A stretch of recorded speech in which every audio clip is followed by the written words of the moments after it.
Hey guys, my name is Tana and welcome to my channel.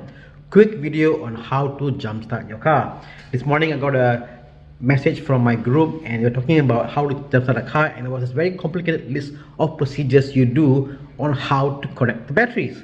And I figured, well, yes, there is a procedure, and the question was, how do you remember all those procedures? Which one goes first? Is it the red or the black? And I told my friend that the best way to remember is by logic. Why was it done in that manner to begin with? Well, up here I'll show you the diagram of what comes first. Well, to begin with, it's about logic. Think about this. You've got two cars. One car is the donor car, the car that gives the power, and one car that is dead. And you're going to jumpstart the car.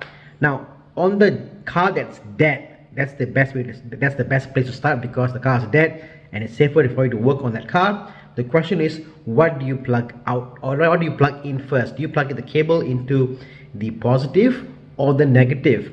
Well, think about this. The most dangerous point, the positive and negative for your workman, is the positive. Because why?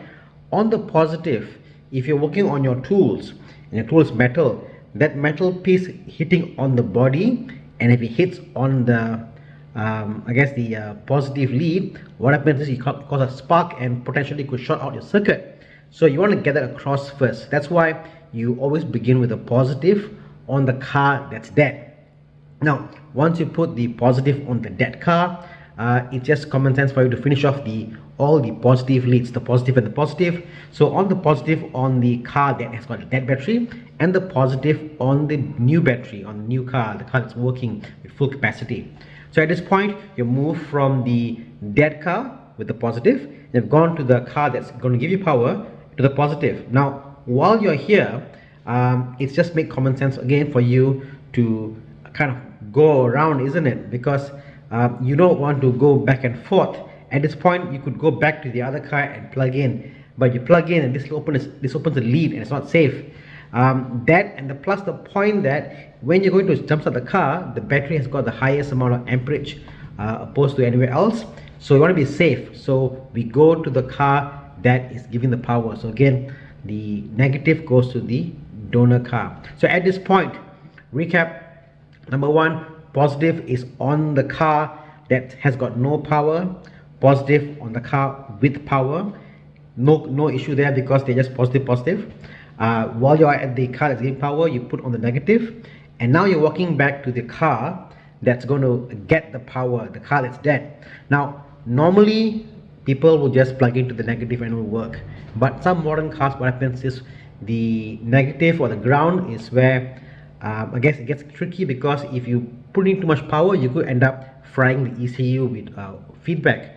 A safer mechanism is for you to put to the metal of the car itself, the metal body. In most modern cars, there is a point where you actually plug in the connectors, and that ensures the ECU doesn't get fried, because the ECU could get a power spike and cause electrical issues. And that's why it goes to the body of the car that is receiving the power. And at this point, the cars are hooked up. You go to the car which is giving the power, and you turn on, and then give it a while. So don't forget also on this issue of jumpstarting the car, when you buy jumper cables, they come in amperage: 600 amp, 400 amp, 300 amp, whatnot. The thicker the amperage, the thicker the cable, the higher the amperage. And what it means is the more capacity it has to channel power through.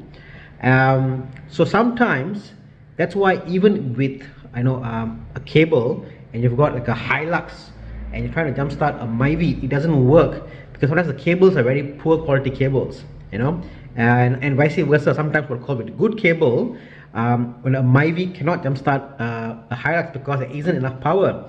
But what you can do though is, if the Myvi is giving power to the Hilux, plug it in with a good cable, let it run for a while, good couple of minutes, nothing will happen, don't worry, the car will not explode. You can always check by touching the battery to see if it gets hot. It'll be fine, and after a minute or so, you can go and start the car that does enough power, and it'll be fine. So to me, it's about logic, and I hope that helps. And yeah, that's how my mind works. I'm not sure if I made it more easier to understand or made it difficult. Bye.